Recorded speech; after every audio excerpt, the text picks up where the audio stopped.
Om Shanti. Namaste. Namaste. Welcome in, my friend. It's been quite some time. I just finished meditating and I was asking the gods to send over somebody that needs to hear this, somebody that needs the healing, and I think this is why you are watching me right now. Also, if you have been following this series that I've been doing, about the Hindu gods and goddesses, then you know what this is about. I try to send you positive vibes, clean your energy,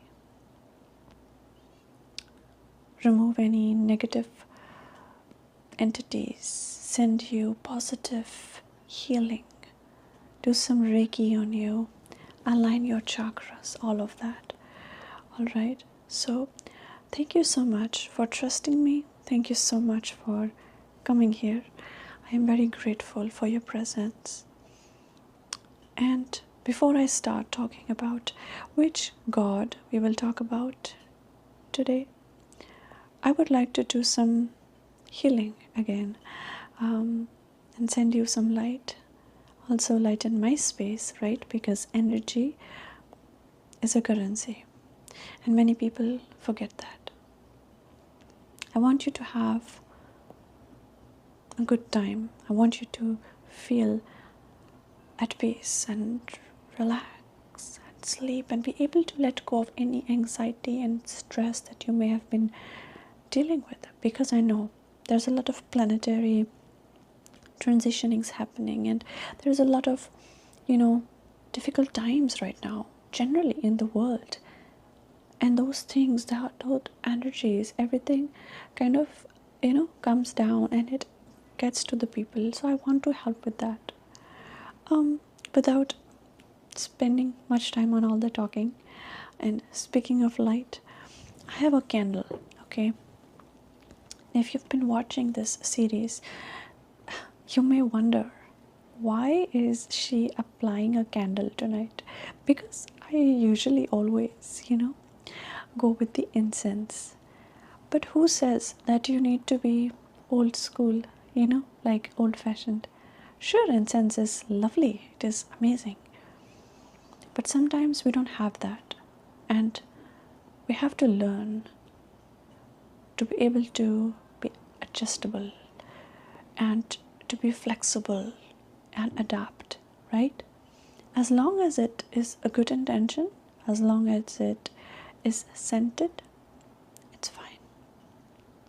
So, my lovely friend, I brought you this very beautiful, quite pricey candle.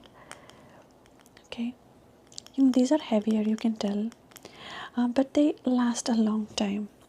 And this one smells like a fragrance a very handsome man in finance would be wearing.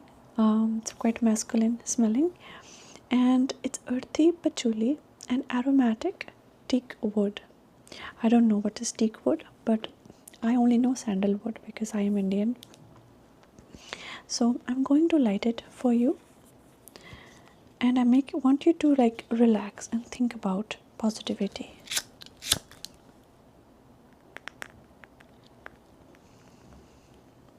There we go. Okay, may this candle evoke positivity and bring forth all the good vibes that we are seeking in today's session. So my friend, before we start, I want you to remind me of your name. I have a lot of people that come in, a lot of friends, and I sometimes forget their names. So I apologize. It's nothing personal, but I would love for you to tell me again your name. Okay.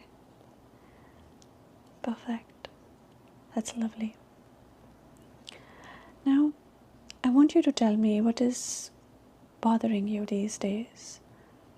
What is something that is on your mind and you have not been able to let go? You can close your eyes, deepen your breath, and just let go of any troubles and stress in your body. Let go of it. And you feel as your body gets lighter and lighter. And you feel it actually getting heavier because you are no longer stiff. You are no longer holding on to stress. You are letting go. You're breathing. Taking deep breathing in. 1, 2, 3. And breathe out. How does that feel?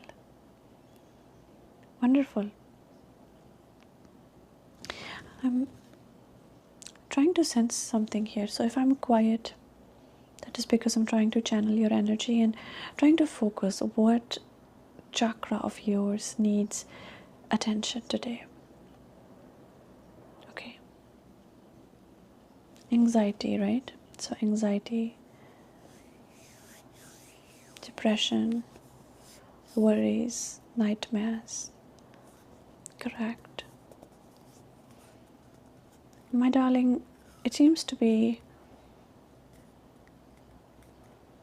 quite a few things, but I can sense. Can I put my hand, my right hand on your lower abdomen or your navel area? Is that all right?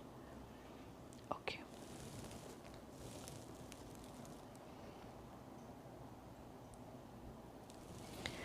It is your Manipura chakra, the solar plexus chakra that needs to be aligned, to be balanced out. A lot more is going on there, but I think this is the one that needs a lot of attention. So before we open the books, the story time of the gods, I would like to give you a little gift, as I always do. And speaking of healing, I would like to introduce to you some crystals, and I can gift them to you if you want. But I would like to tell you that something is weighing you down, isn't it? Okay, so let's see. Here we go. This here is the logo of the Manipura solar plexus chakra. This is the logo, okay? Some people also are able to print this out and hang it in a yellow color on their walls. You can also use this as your phone wallpaper if you like. And then this is the location where the solar plexus chakra is located. So it is the core of everything, you understand? Yes, so this is why it is very important that we balance it out. I did meditate before you came here, so I'm trying to just focus on what needs to be healed as of now. Okay, so I'm going to show you some crystals and I'm going to place them on your navel, lower abdomen part. But before I do, let me tell you a little bit about the crystals I have, and I'm not going to go too much into detail, but I do want to show you those, okay? All right. So this one, can you see it? Yes, it's quite sparkly, isn't it? Yes, it is an aragonite. It's orange, quite dusty looking. It looks like a plant, maybe from the ocean. So aragonite is wonderful for grounding, and you will notice that most of the crystals associated with this chakra are going to be in those color shades. They're going to be orangey, brown, and or yellow, because each chakra is also, connected with a color. And also, there are certain things that we can do to heal those chakras. Also, as Indian women, we put this dot in the middle of our eyebrows on our forehead, and this is also for the chakra, another chakra, but it is wonderful because it heals a lot of things and need physical, things to be done, practices. The next one I'm going to give you, and I'm sure you heard about this one, is the carnelian. It is just an orange one, very smooth and buttery looking, very small, salmon color, very, very cute. Yes, you can keep it in your pocket also if you want, just to have it on the go, because sometimes it gets a little too much, right? The next one is going to be a very simple one. It is a, do you want to guess it?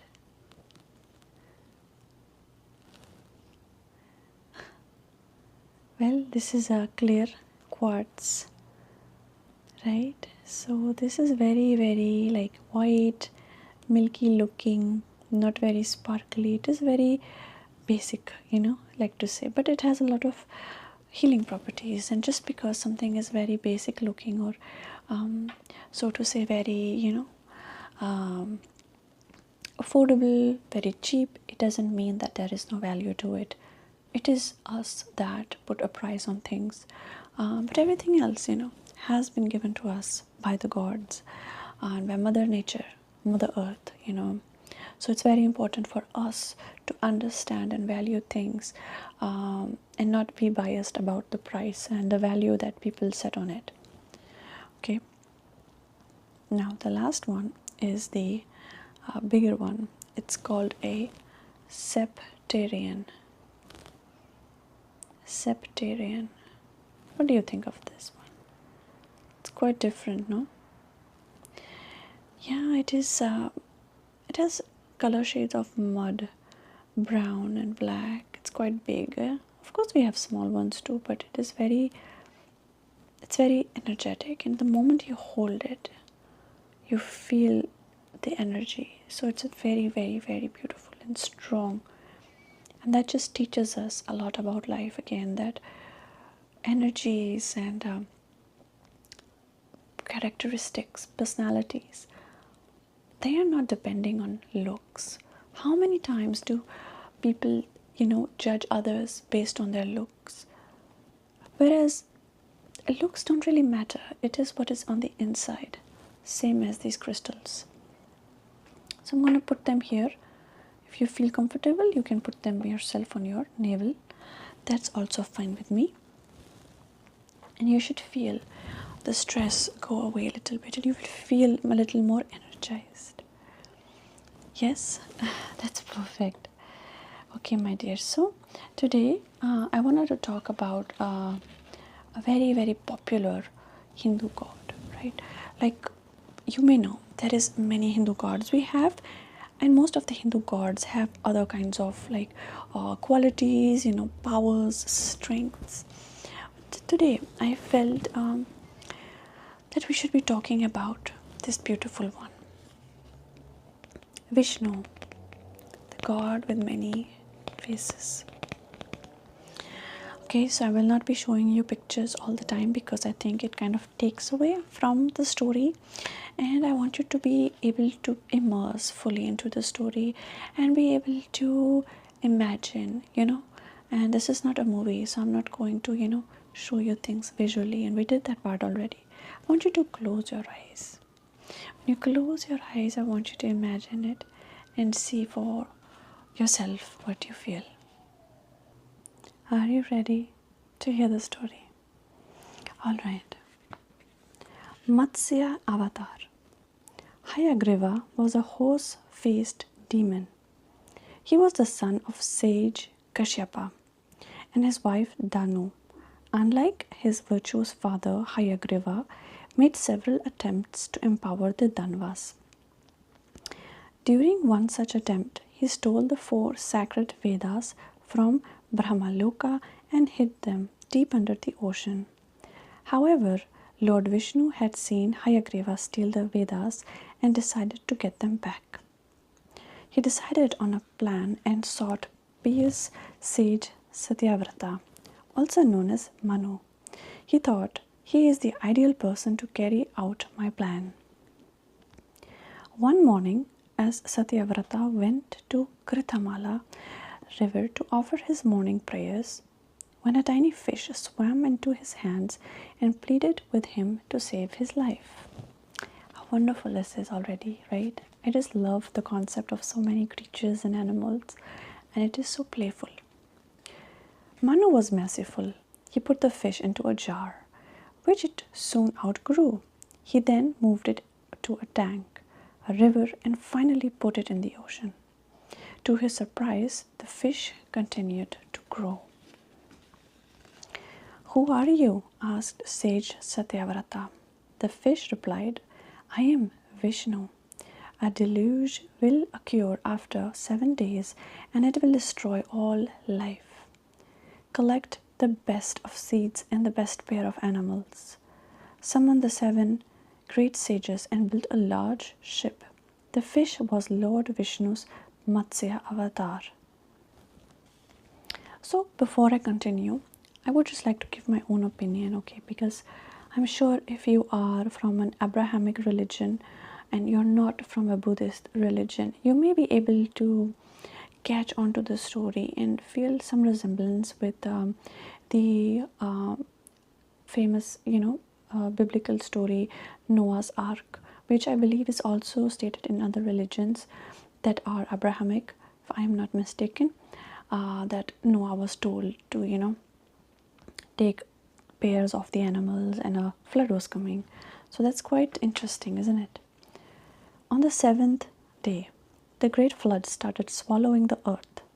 Sage Satyavrata, the 7 great sages, along with the animals and grains, were already on the ship. Soon the great fish appeared and brought with it the snake Vasuki. The fish tied the ship to itself using Vasuki as a rope. Lord Vishnu, in his avatar, also imparted the knowledge of the Vedas to the 7 sages. Before the deluge had started, Lord Vishnu, in his Matsya avatar, had dived deep, killed Hayagrava, and gave the Vedas to Lord Brahma. After the deluge subsided, the ship anchored and life began again. So, I think there's a lot we can take from this story. Of course, there are many other stories also. So I'm just going to read you some as you keep your eyes closed. You can, of course, watch me, but I prefer if you close your eyes and you just relax. Kurma Avatar. Once the short-tempered sage Durvasa saw Indra riding his elephant. Durvasa offered a garland of flowers to Indra. Now Indra was too proud of his wealth and power. He placed the garland on the trunk of his elephant. The fragrance of the flowers intoxicated the elephant, and he trampled the garland under its feet. Angry, Durvasa cursed Indra, "I curse you to lose your power and wealth." Indra was repentant, but sage Durvasa was gone. Shortly afterward, the Asuras attacked Indra's kingdom and won an easy victory over the weakened Devas. The exiled Devas approached Lord Vishnu for help. Lord Vishnu replied, "Make a truce with the Asuras. Ask for their help to churn the ocean of milk to obtain Amrit. We will pretend to share it with them." Indra approached the king of the Asuras and said, "King Bali, I have a proposition for you. If you agree to churn the ocean of milk to procure the nectar of immortality, we will share it with you." Bali agreed to help the Devas, but secretly he planned to take it for the Asuras. With great effort, the Devas and the Asuras carried Mount Mandara to the ocean of milk to use it as a churning device. Serpent Vasuki became the rope to churn the mountain. Lord Vishnu then transformed into a gigantic tortoise and supported the mountain on his back to prevent it from sinking.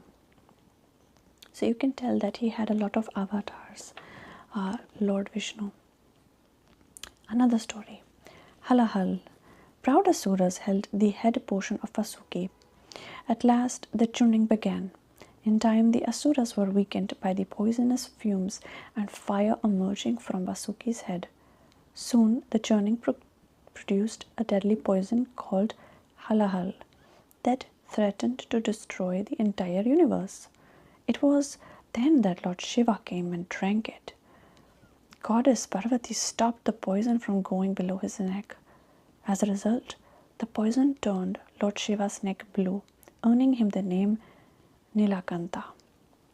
So, for those that don't know yet, Lord Shiva, which is another god, he is blue, and he's so beautiful. And I have to dedicate one whole session only for Shiv Maharaj. His skin is blue. Now, if you remember the story in the next one, you will know that how his skin turned blue.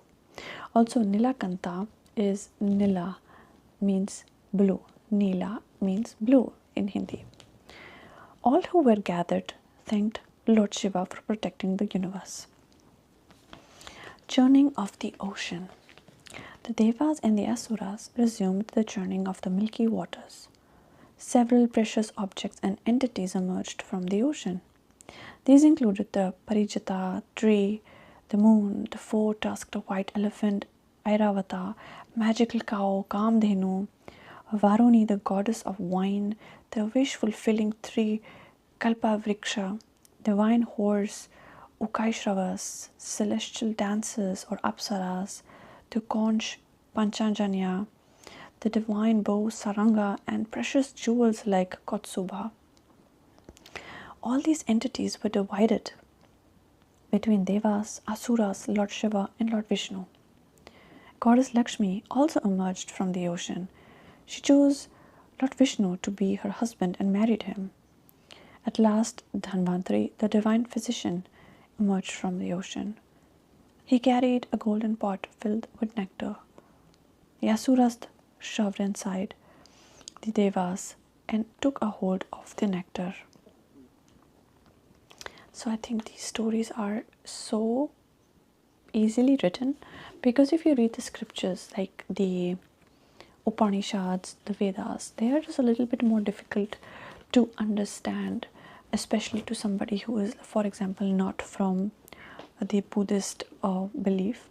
Just a little difficult to, grasp of it. But I feel these are written in a very easy way. So let's continue. Mohini. Lord Vishnu then assumed the form of an exquisitely beautiful woman, Mohini. Mohini approached the Asuras, who were enamored by her beauty. They gave her the pot and asked her to divide it among them. Mohini seated the Asuras and the Devas into different rows. Mohini created an illusion for the Asuras and began serving the nectar to the Devas. Now a clever Asura, Swarbhanu, quietly disguised himself as a Deva and succeeded in drinking a few drops of nectar. The impostor was spotted and Lord Vishnu beheaded him using his discus. His head became Rahu and his body became Ketu. Small interruption. What is Rahu and Ketu? If you are familiar with Indian Vedic astrology, you might know about the different kinds of planets. I know this video is not really about planets, but I would like to mention that briefly. In Indian culture, we take planetary positions, aspects, and transitions very seriously, especially when it comes to Shubh Muhurat, a good date, an auspicious date for things like buying a home, for setting a date for a marriage or engagement, or even some little things like traveling. So planets have a meaning and a big role in many Indian people's lives. So Rahu and Ketu are very important, and Rahu also was, when I didn't know, told as a very angry, teacher-like, father-like, strict planet. The energy was like it. So whenever Rahu is in somebody's chart, transitioning, they go through difficulties and it delays. So not particularly delay, but it is more like Rahu is just more strict. I don't know how to say it, because this video is also not about astrology, but just to know that Rahu and Ketu are very important, okay? And there is also one called Shani, but right now we're just going to talk about this. After drinking the nectar, the Devas regained their strength and defeated the Asuras, forcing them onto exile. Varaha Avatar. During the Satya Yuga, sage Kashyap and his wife Diti had two sons, Hiranyaksha and Hiranyakshipu. Hiranyaksha was a great devotee of Lord Brahma. Due to the latter's boon, he could not be killed by Devas, humans and several beasts. Due to his newfound strength, Hiranyaksha defeated the Devas. As the Devas got strength from the offering made by humans on earth, he pushed Bhumi Devi or Mother Earth to Patal Lok, deep underneath the ocean. As Brahma meditated on Lord Vishnu to protect Bhumi Devi, a Varaha or a tiny boar fell from his nostrils and started growing. The giant boar divided into the ocean and found Bhumi Devi.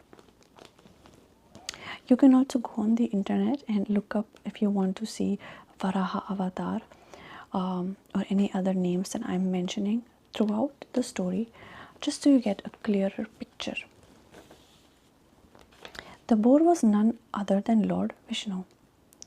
He lifted Bhumi Devi and began swimming towards the surface. When Hiranyaksha found about Lord Vishnu's attempt to rescue Bhumi Devi, he rushed towards the boar. He challenged the boar to fight him, but the boar ignored his threats and continued moving towards the surface.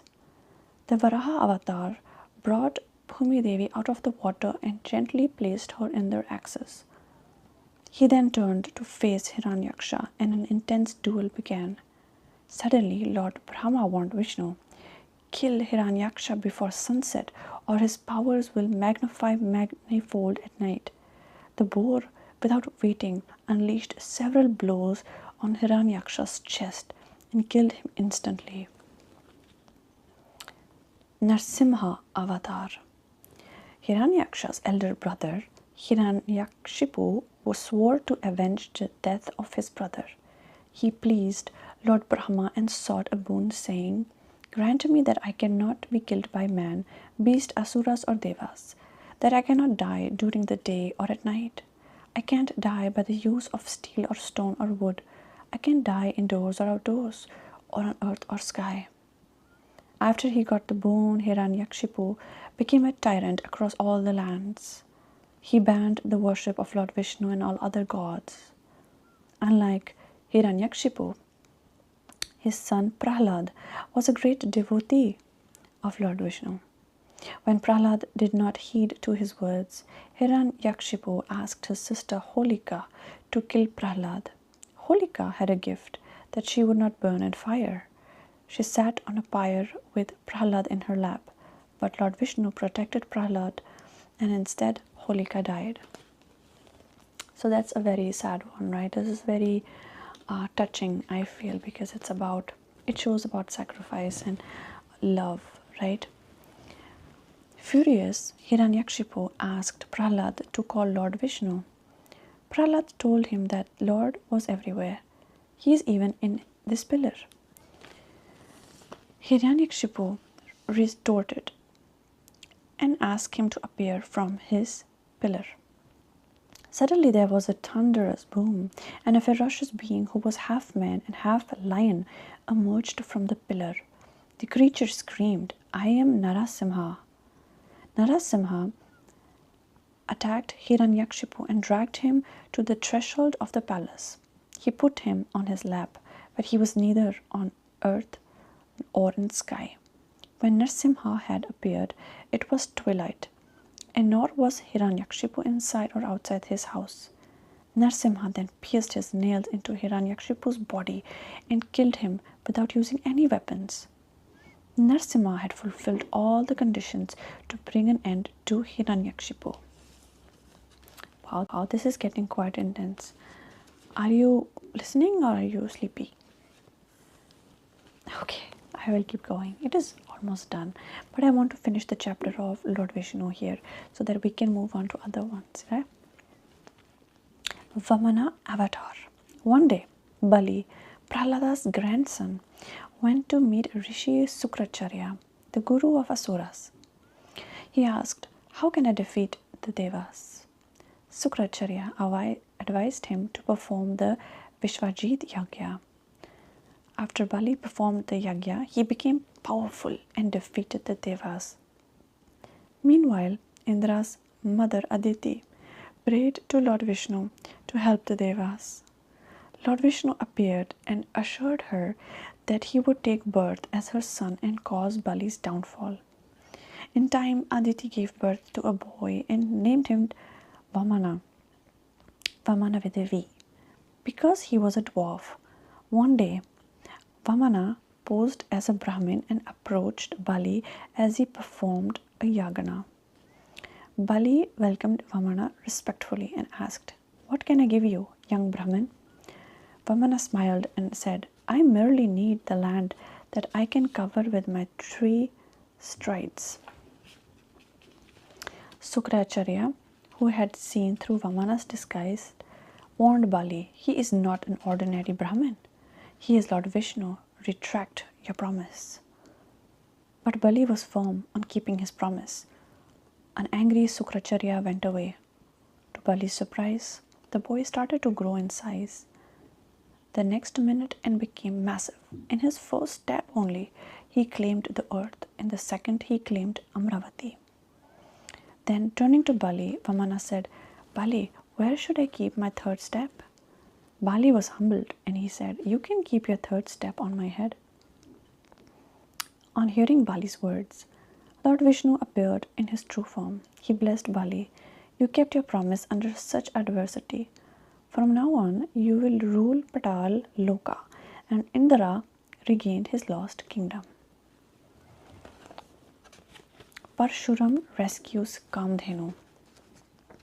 So, as you can tell already, that all these little stories that I'm telling you are very meaningful because these are all the different avatars, the different, looks, the different lives that Lord Vishnu came on this planet. Lord Vishnu took birth as Parshuram, the youngest son of sage Jamadagni. Despite being the son of a sage, Parshuram learned warfare and became a fierce warrior. One day, evil King Arjuna, along with his army, visited the ashram of sage Jamadagni. Sage Jamadagni welcomed everyone and served them milk. King Arjuna was fascinated by the cow, Kamdhenu, which had provided milk for everyone instantly. He took away the cow and her calf forcefully. When Parshuram learned of the incident, he was furious and swore, "I will end the reign of Arjuna and all evil kings on earth." Parshuram killed King Arjuna and brought Kamdhenu and her calf back to the ashram. After Dronacharya, the teacher of Hastinapur, princes refused to teach him archery. Karna approached Parshuram. Since Parshuram taught archery only to Brahmins, Karna lied and told Parshuram that he was a Brahmin. Over the next few years, Parshuram trained Karna in warfare and taught him the mantras to call on celestial weapons. One day, Parshuram was sleeping under a tree while his head rested on Karna's lap. Suddenly, an insect bit Karna's thigh and blood started to flow. Karna endured the pain as he did not intend to disturb his teacher. When Parshuram woke up, he saw the blood and said, "Only a Kshatriya can endure such pain. I curse you that you shall forget all my teachings in the most crucial battle of your life." Karna was repentant and apologized. He then blessed Karna. "You shall gain eternal glory for your skills and character." End of story. Kshatriya means warrior. It is also a caste in Hinduism. So this was it, my friend. I think you are quite sleepy. I see you yawning, but you also seem very rested and at peace, which gives me happiness and fulfilled my purpose to give you some healing. But that being said, I hope you enjoyed the story and you can take home those crystals I gave you, and I will see you next time. Until then, Hare Krishna.